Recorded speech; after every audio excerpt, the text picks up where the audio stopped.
Ibrahimovic. Ciao a tutti. Ibra, cosa non è andato oggi? Tu sei spesso il manifesto, lo specchio di questo Milan. La settimana scorsa sorridevi, oggi è stata una partita complicata.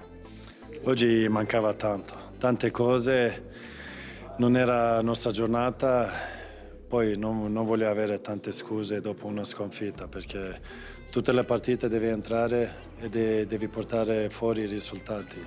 E oggi non abbiamo riuscito.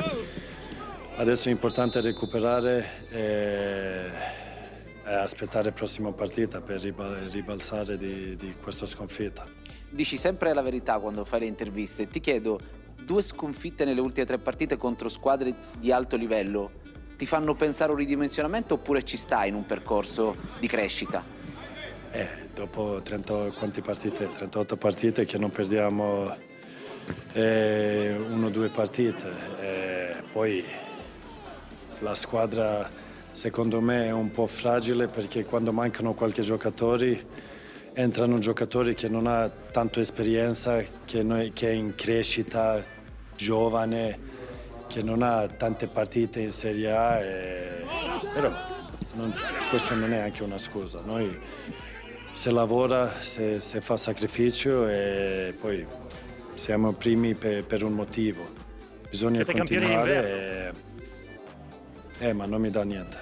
Ti chiedo l'ultima cosa, fra 3 giorni c'è il derby, tu sei un simbolo di questa squadra, come farai a cambiare l'umore, come farai a ritornare il sorriso a questa squadra perché c'è bisogno di vincerlo questo derby e di mantenere il primo posto in classifica?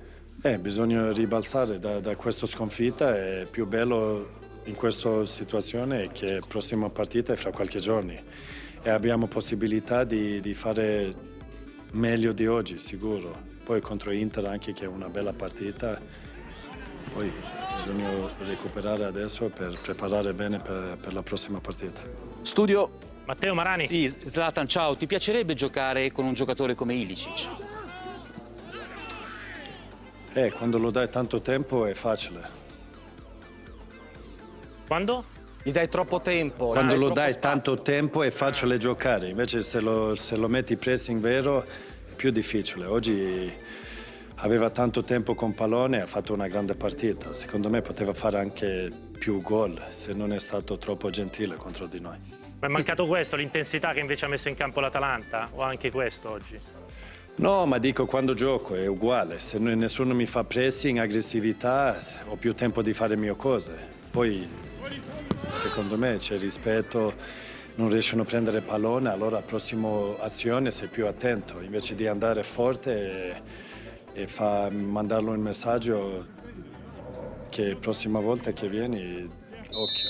Senti, dici che il titolo di campione d'inverno non ti lascia nulla, cioè non significa niente? No, non è che non significa niente, però c'è ancora, siamo a metà.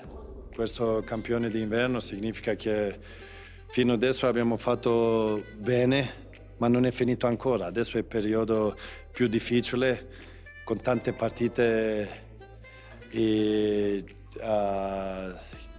si aspettano e adesso bisogna stare bene fisicamente e continuare il nostro ritmo. Billy, Costa Curta? Ciao Zlatan, no, ero incuriosito da quello che hai detto per la fase difensiva, nel senso che probabilmente i tuoi compagni hanno dato troppo spazio a Ilicic.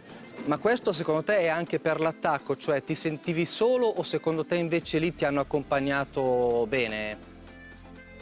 Primo tempo mi sentivo solo perché abbiamo detto prima partita che quando mi arriva pallone uno deve stare vicino e così mi dà aiuto e attacchiamo secondo wave. Invece mi sentivo solo, ma può essere anche pressione di Atalanta che ti mette in difficoltà. Cioè, poi mancava Çalhanoğlu, Paolo Condò, un giocatore fondamentale. Çalhanoğlu è un giocatore fondamentale per questa squadra, però io vorrei chiedere a Zlatan, naturalmente tutti noi abbiamo una curiosità, su cosa hai detto, su cosa vi siete detti con Mario Mandžukić come benvenuto a Milanello e benvenuto nello spogliatoio. Non è uno che parla tanto, si vede. No, ma noi immaginiamo che hai parlato tu. Ho provato a dire benvenuto in slavo, in italiano. Mister ha detto vuoi dire qualcosa a squadra? Ha detto no. Allora ho capito, non è uno che ti Vabbè, che no, ti l'ha parla detto. tanto. No, non volevo parlare. Allora ho capito, è una persona molto seria, concentrato e vuole il suo spazio, sicuro. Senti, invece ai tuoi compagni cosa dici? Dopo come si gestisce una sconfitta così? Adesso bisogna ribalzare la prossima partita, che quando perdi è importante recuperare bene, pensare positivo, studiare la partita di oggi e guardare dove abbiamo sbagliato, cosa possiamo fare meglio. Poi di questa esperienza non è che ti arriva così veloce. Questo Vuoi è anche salutare Antonio in lungo. Conte? Vuoi salutare Antonio Conte che è in collegamento da Udine? Ciao Antonio. Ciao Ibra. Hai da qualcosa da Ci dirgli, vediamo. Zlatan? Ci vediamo martedì, dai. Ci vediamo martedì. Ve le direte lì tutte le cose che avete da dirvi. Grazie a Zlatan Ibrahimovic. Ciao. Grazie a voi. Ciao, grazie a te. Ciao.